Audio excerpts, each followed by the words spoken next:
Fala aí, pessoal, beleza? Como é que vocês estão? Iniciando mais um acompanhamento mensal, vamos falar sobre o FATN 11, o Fatinha, como eu já ouvi algumas pessoas falando aí, é o fundo de lajes, né, que tem uma pegada bem diferente dos outros, a questão do plug and play, se mostrando que até o PVBI está copiando essa estratégia do FATN 11, não que seja exclusiva do FAT, foi ele que criou isso, mas eu acho que viram que dá certo e não dá para fazer isso.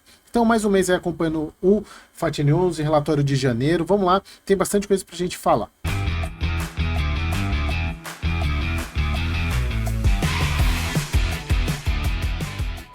Então vamos lá, pessoal, relatório agora de janeiro. E finalmente eles fizeram algo que eu já vinha falando há muito tempo para fazerem. Embora, pessoal, a gente ainda tenha muita questão, assim, eu vejo algumas pessoas, inclusive nos comentários aqui do YouTube, que ainda reclamam um pouco da falta de, não é transparência, mas falta de informação que o relatório traz, até porque algumas movimentações são mais complexas e são, não diria complexa, mas o fato de serem muitas movimentações, porque não é um fundo de lajes tradicional que compra um prédio, compra um edifício, um prédio uma vez a cada semestre, por exemplo. Ele compra pequenas salas ou lajes ou um andar, mas principalmente salas, e todo mês praticamente ele faz isso. Então, às vezes as pessoas vendo que assim aparece lajes, aí parece que com o passar do tempo eles estão melhorando o relatório, muito bom. Espero que continue assim. Eu sei que não deve ser fácil isso, mas continuaremos a pedir certas mudanças. Então, relatório agora de janeiro de 25. Então, o fundo, como vocês sabem, é aquele fundo plug and play, né? Conceito plug and play, que é aquele conceito que o fundo pega a laje e transforma ela pronta para a empresa ocupar. Já com mesa, com cadeira, com toda a parte de infraestrutura montada, a empresa só chega lá e senta e ocupa.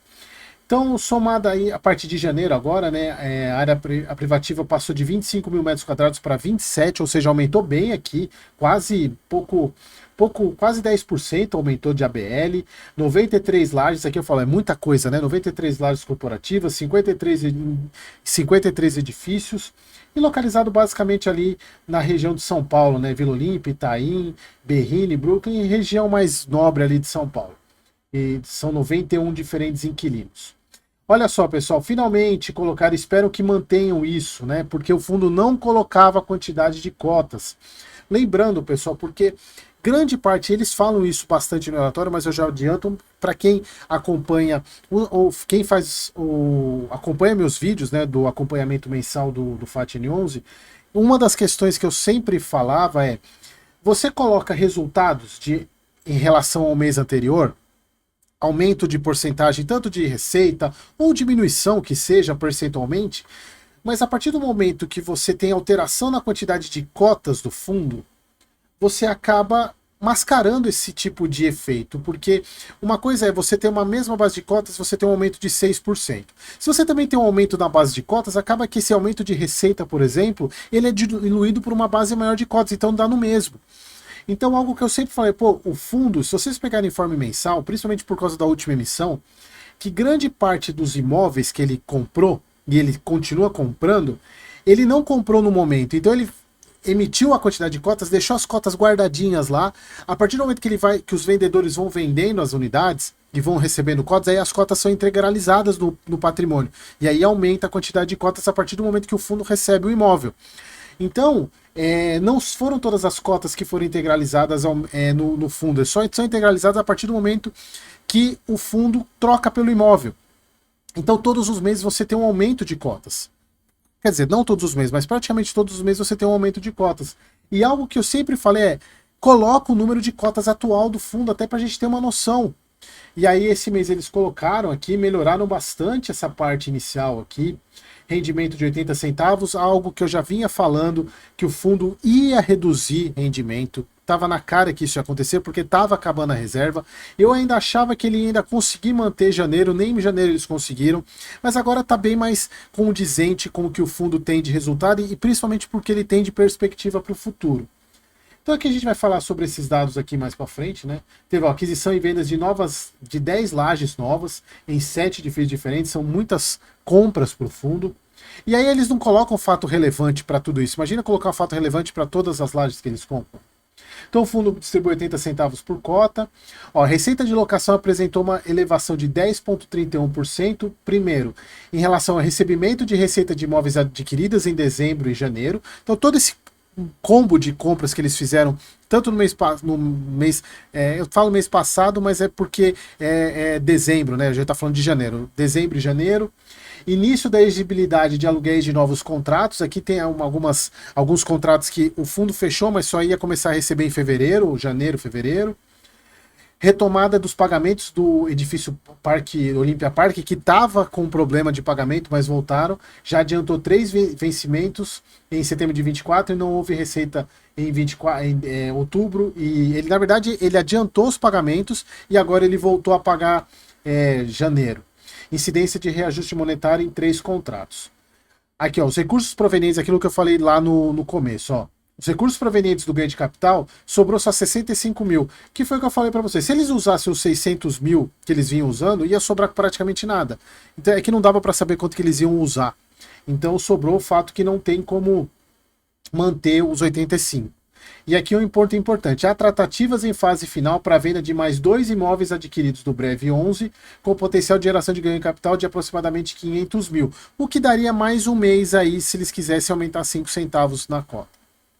Dividendos do TJKB, 142 mil, que foi uma baita negociação que o Fatih News fez, embora reclamaram muito do conflito de interesse, mas a gente está vendo que os aluguéis que essas lojas, na verdade não eram lojas, né, eram consultórios, parte de medicina traziam, não dá, praticamente o dobro que ele está trazendo em termos de fundo de rendimento do TJKB. Despesas apresentaram um crescimento de 207 mil, principalmente serviços referentes à plataforma de votação e de honorários vocatícios, muito em função da incorporação. Eu acredito que isso aqui tem muito a ver com a incorporação do Brasílio, que a gente já vai falar daqui a pouco. Pagamento. Opa, o que eu fiz aqui? Pagamento da última parcela de prestação de serviços referentes a laudos de avaliação, corretagem sobre as novas locações. Neste mês foi aplicado o reajuste anual do conjunto 42 do Ronaldo Sampaio. Então, pessoal, aqui a gente vê que o fundo rodando normal. Agora a parte de compras, né? O fundo adquiriu 10 lajes, ele cita todas as lajes aqui, falando do Brooklyn, né? São os imóveis citados no item 3 e 4, né? Que ele falando do onde foram comprados, foram 10 lajes. Os imóveis mencionados somam quase 2.000 metros quadrados e o conjunto de edifício Brasílio Machado, 780. Aqui, pessoal, um ponto importante. Essa compra do Brasílio não tem a ver com a incorporação em si. A gente já vai entrar nesse ponto porque não é simples de entender. E eu já tentei explicar em outros vídeos, mas de fato não é simples de entender. Falando aqui, ó, aproximadamente 63% do preço dos imóveis foi pago com cotas do Fatih News, ao valor de R$100 por cota. Ou seja, ele pagou acima da cota patrimonial que está hoje. Todos estão locados na modalidade Plug and Play, sendo que os 2 contratos terão vigência a partir de fevereiro de 25, ou seja, a partir do mês que vem esses contratos entram, a receita desses ativos entra no portfólio. A aquisição dos conjuntos 11 e 12 do Brasílio faz parte da estratégia de aquisição referida do edifício, aproximadamente 300 mil pagos em caixa e o saldo pago em cotas do Fatih News também a R$100 por cota. E já tem 29% dessa área alugada, né, composta por esses 2 conjuntos. Então, pessoal, antes da gente falar sobre isso, eu quero falar sobre o fato relevante, que foi a incorporação do fundo do Brasílio, o FI do Brasílio, né, pelo FIBRC, que é o Fatih News, que é que eles chamam de FIBRC. Então, os cotistas nessa incorporação, os cotistas do FI, que é uma família Alcântara, agora eu não lembro o nome da família, vai receber 4,48 cotas para cada cota que eles tinham desse fundo. E como que foi a operação, pessoal? Para resumir, para quem ainda não entendeu essa operação. O edifício Brasílio, ele é um edifício 100% vago. E aqui já vou falar dos desafios que a gestão vai ter nesse prédio. Qual que foi a estratégia? 50% desse fundo, na verdade, esse fundo B, o fundo BM, o fundo Brasília, foi dividido em 2 partes. A primeira parte, 50%, foi o que o FATNN comprou em termos de com essas cotas, e as outras 50% foi dividido em 6 fundos imobiliários. aonde o FAT N11 vai comprar esses ativos com o passar de 12 meses. Sendo que essas duas lajes aqui já são, esses dois conjuntos 11 e 12, já são dessa parte dessa compra que já estava acertada a compra, desses outros fundos, desses outros 6 fundos imobiliários. Tanto é que se a gente for pegar ali na SIM, que esse imóvel era da SIM, eles falando aqui que o fechamento da operação de venda da companhia de sua participação lá do Brasílio Machado, o fundo o BRC, né, que é o FAT N11. Então a operação dessa compra desses dois conjuntos foi 9.452.000, ou seja, 300 mil o FAT N11 pagou com dinheiro e o restante, né, para dar os 9.400.000, foi pago em cotas a R$ 100 por cota. E já tem compromisso de pagamento de 5 parcelas, referentes sendo 4 parcelas a 4 milhões, e a última parcela de 4 outros milhões, que são outros conjuntos, que são, eles até colocam aqui, eu não sei em que lugar que eles marcam quais são os outros conjuntos. Aqui, ó, são esses outros conjuntos aqui, ó, com a incorporação passaram a integrar, acho que são esses outros conjuntos aqui. Então, pessoal, qual que é o... Então, entenda assim, antes de continuar aqui, só para vocês entenderem qual foi a negociação. Então, o fundo do Brasília, ele se dividiu em dois. 50% o FAT N11 pagou com as cotas nessa incorporação que foi agora em fevereiro. Então, a partir do mês que vem, isso já vai integrar o patrimônio do fundo, já vai aparecer. Esperamos que já apareça no próximo relatório. E os outros 50% foi dividido em 6 fundos. E aí o FAT N11 vai comprar durante 12 meses esses ativos.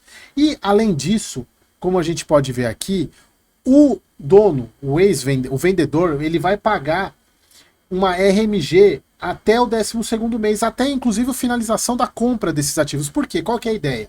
É o FAT N11 ir comprando os ativos e fazendo a estratégia plug and play e alugando. Tanto é que ele já alugou, se a gente for observar aqui, ele já alugou 29% dessa área desses dois aqui.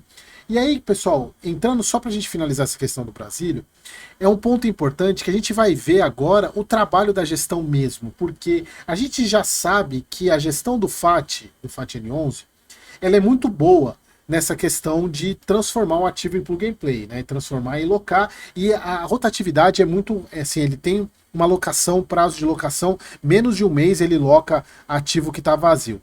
E a gente vai ver como é que vai ser isso, né? Esse é um grande desafio que o FAT N11 vai ter, porque ele está comprando um imóvel 100% vazio e ele vai transformar o prédio e vamos ver o trabalho. Assim, a gente é praticamente um teste meio que definitivo para a gestão do FAT N11 transformar o fundo num baita fundo imobiliário, que em tese ele já é um bom fundo, assim, ninguém nega isso. Mas a gente vai ver como é que vai ser esse trabalho, essa transformação. E o fundo tem pouco tempo, ele tem 12 meses aí para ir comprando esses edifícios, né? Que inclusive eu não sei como que ele vai usar, como que ele vai fazer a compra, tanto é que ele já se comprometeu aqui a pagar praticamente aí 4 parcelas de 4 milhões, e a gente vê o fundo, ele não tem esse dinheiro aqui, na verdade ele tem uma parte, né, ele tem 17 milhões, o que daria praticamente 4 dessas parcelas aqui, porque ele já não tem mais o dinheiro dos lucros, então aqui é basicamente o dinheiro que ele teria para aportar. Então vai ser um desafio, eu quero saber como é que ele vai fazer o pagamento desses outros 50% que vai ser as compras desses outros 6 fundos imobiliários. Então é um desafio grande para o FAT N11 e transformar. Por isso que eu falo, pessoal, é uma grande virada de chave no FAT N11, transformar esse prédio, locar e trazer uma receita muito interessante para o fundo, porque se a gente for ver, a média de preço de locação é altíssima. É R$ 128 o metro quadrado. Porque quando você aluga na laje, sem nada, você cobra um preço. Você alugar ele completamente pronto, só para você chegar e ocupar, o preço tende a ser maior, isso é fato. Só que os contratos, por outro lado, não são contratos muito longos, né? São contratos curtos, porque assim, tem uma rotatividade grande nesse processo. Então, pessoal, assim, vai ser um desafio para o FAT N11. Gostei de eles terem colocado a quantidade de cotas, a gente tem que ver se eles vão manter isso, né? E esperamos que o mês que vem o relatório esteja mais consolidado com essa entrada do Brasílio do fundo, né, dessa compra. Vamos ver, inclusive, com os pagamentos dos RMGs, né, com esses pagamentos aqui. Vamos ver o quanto que isso vai incorporar na receita do fundo. Mas a gente já sabe que o fundo ele já vai pagar 80 centavos esse mês também, então já tem incorporação dessa receita. Se a gente for pegar aqui, já saiu o pagamento de março agora, né, do Fatinho. Deixa eu ver se já tem aqui. Ó, saiu dia 10, saiu hoje. Tô gravando dia 10, ó, saiu dia 10, ó, já 8 centavos, 80 centavos, desculpa. Então ele vai pagar 80 centavos, então não tem aumento de rendimento, ou seja, mesmo com essas entradas aqui, você tem um aumento no número de cotas que a gente vê, pessoal, refletido exatamente aqui, ó. Se a gente pegar a DRE do fundo, olha só que interessante. Você tem um aumento na remuneração, ou seja, no resultado do fundo, do mês para o outro. Ó, o mês anterior, 3 milhões. Se a gente for ver aqui, ó, o mês foi 2.984, pagou 85. 3,67, 85. Ele aumentou para 3,100 e pagou 80. Ele aumenta a receita, mas diminui o dividendo, exatamente porque você tem uma base maior de cotas. Eu ainda acho que o fundo devia colocar a quantidade de cotas mês a mês aqui na DRE. Aí ficaria muito mais fácil da gente ver isso, né? Porque a gente dividiria, saberia exatamente o número de cotas. E aquela questão do FRA, que eu já falei, que eles poderiam melhorar a questão do FRA, das informações do FRA. Mas assim, é bem bacana a dinâmica do fundo, a gente vai acompanhar, vamos ver. Olha, ele usou 660 mil daquela reserva, então sobrou praticamente nada. Então, se o fundo pagou 80 centavos, é porque já tem a RMG entrando, né, do Brasílio. Vamos ver, a gente tem que ver o próximo mês para saber como é que vai estar. Isso, espero que eles tragam mais informação sobre isso. Aqui o fundo diminuiu 80 centavos. Tem toda a questão do CRI também, né, que o fundo começou a pagar os CRIs, né, começou em setembro a pagar as amortizações. Então é bastante coisa. E com o aumento, embora eles sejam IPCA, né, então com o aumento da inflação você tem um aumento e principalmente agora fevereiro, que vai vir uma baita de uma inflação, isso prejudica o resultado do fundo, porque você tem uma maior despesa financeira. Mas é aquilo, né? O fundo ele tem. Embora, e aí que tá, pessoal, voltando a falar, eu fico na dúvida, como é que o fundo vai fazer esses pagamentos aqui que ele coloca, né? Então, deixa eu fechar aqui. Esses pagamentos aqui, porque eu acabei esquecendo, esse dinheiro que o fundo tem aqui não é nem para fazer o pagamento do Brasílio, é para fazer o pagamento das amortizações dos CRIs. Tanto é que ele fala aqui, estava até esquecendo desse detalhe, né? Ele tem esse monte de amortização para fazer e ele considera que com o dinheiro que ele tem, ele vai precisar de 12 a 18 meses aí. De onde que o fundo vai tirar dinheiro para fazer esse pagamento do Brasílio? Isso não está claro. Essa é, para mim, acho que a grande informação que falta é explicar como que o fundo vai pagar essas compras do Brasílio. Esses pagamentos do Brasílio, né? Esses pagamentos para SYN, né? Que é uma das participantes lá do Brasílio, como que ele vai fazer esses pagamentos? Então a gente tem que ver como que o fundo vai fazer. Se ele vai pagar por cota, provavelmente vai ser por cota, porque se ele pagou 300 mil aqui só em dinheiro, o restante com cota, provavelmente esses pagamentos aqui serão com cotas também. Porque não tem alternativa que não seja cota. Então tem que ficar muito claro isso, né? E é cota pra caramba. Se a gente tá falando aqui, por exemplo, vamos fazer uma continha rápida aqui, a gente tá falando aqui de... se a gente for pegar 9 milhões, tirando... Vamos supor que a diferença por 9 milhões aqui seja o que ele pagou em dinheiro. Então a gente tá falando de 9 milhões... 9 milhões, mais... Vamos pegar aqui 5 mais 9 milhões, né? Ó, 5... Pegando aqui mais 9 milhões. 9 milhões, então vai dar 18 milhões. 18 milhões. Se a gente dividir por 100, nós estamos falando aí, pessoal, de um aumento de 1 milhão e 800 mil cotas no fundo. E hoje ele tem 3 milhões e 800 cotas, né? É isso, né? Cadê? 3 milhões e 800. Então vai aumentar em praticamente 1 milhão e 800 mil cotas. É coisa pra caramba de cota que o fundo vai aumentar. E isso vai diluir completamente o resultado do fundo. Entenderam? Então por isso que o fundo vai ter que girar a carteira para ele manter esses rendimentos. E o Brasílio, e aí que eu falo, voltando nessa questão do Brasílio, que é o grande desafio que a gestão vai ter trazer o mais rápido possível receita para esse imóvel. Porque senão é 1.800.000 cotas a mais que o fundo vai ter sendo repartido do bolo sem aumentar a receita. Então a chance do rendimento do Fatinose cair bastante é grande se ele não tiver um retorno de locação breve desses ativos, né? Então é isso, eu acho que esse é o grande desafio e é um desafio assim que a gente tem que acompanhar de perto. Beleza, pessoal? Assim, continua para mim sendo um baita de um fundo imobiliário, mas eu fico com um pouco de ressalva para ver como é que vai ser o desenvolvimento dele, principalmente nessa compra do Brasílio aí. Beleza, pessoal? Espero que vocês tenham gostado e até o próximo vídeo.